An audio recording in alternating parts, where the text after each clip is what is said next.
Skupnost za zavest Krišne je ena od vej hindujske vere. Pripadniki skupnosti verjamejo v Boga, ki je oseba in ga tako tudi obožujejo in razumejo. Verjamejo, da je namen človeškega življenja razviti ljubezen do Boga in doseči samospoznanje. Ko le to dosežejo, postanejo mirni in zadovoljni. Pripadniki skupnosti verjamejo, da dosegajo ta mir in zadovoljstvo preko njihovega načina molitve. V naši skupnosti molitve potekajo skupinske. Imamo skupinsko meditacijo v Tempeljski dvorani. Začne se že ob 5. zjutraj, zelo zgodaj.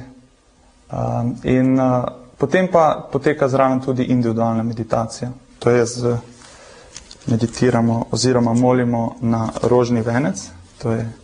Se imenuje džapa mala, po domače rožni venec. In na vsako kroglico izgovorimo eno mantro. Ponavadi meditiramo s Hare Krišna Maha mantro, najbolj znana. Zato smo znani tudi kot Hare Krišna društvo. Molitve verniki črpajo iz svetih spisov po imenu Vede. Ti so bili zapisani v sanskrtu, kar je najstarejši jezik na svetu.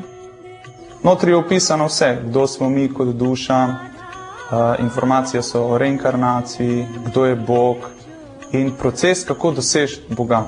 In v današnji dobi je pisano, da je to skozi petje svetih imen.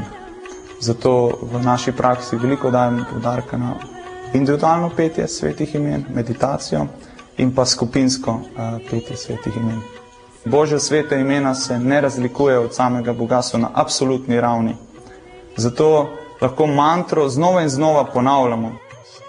Je vedno sveža, ker prihaja iz duhovnega nivoja, prihaja z absolutnega nivoja, z nivoja večnosti, z nivoja Boga. In zato daje tudi zadovoljstvo duši, ki je ravno tako večna. Mi smo večni, mi smo duša v tem telesu. In petje svetih imen je pravzaprav hrana za dušo. In meditacija oziroma molitev o Gospodu je zelo tesno povezana. Ja, učinki so zelo pozitivni. Kot vidite, ponavadi vedno plešemo, pojemo, smo radostni. Včasih gremo celo ven na ulice.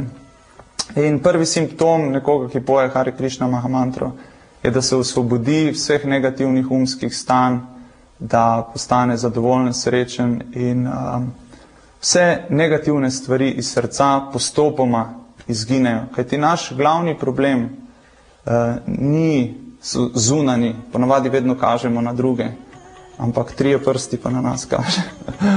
Molitev torej osvobaja dušo in daje ljubezen do Boga. Njihova najbolj znana mantra Hare Krišna namreč v prevodu pomeni prosimo Gospoda naj